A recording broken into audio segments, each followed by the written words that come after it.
So I have been missing my LS400 lately, and due to my focus breaking, I'm actually looking for another one. And that gave me the idea to edit this video here, which you're about to watch, building my old Lexus LS400 in 5 minutes that had 400,000 miles. And I took it from a car that barely even run, and then did some mods to it and had a lot of fun with it and completely turned it around and ended up flipping it also. So let's get into it.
After years of intense work, Lexus is ready to celebrate.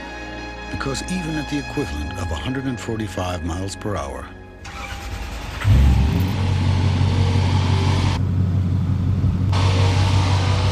the Lexus LS400 is designed to stir the soul and not much else.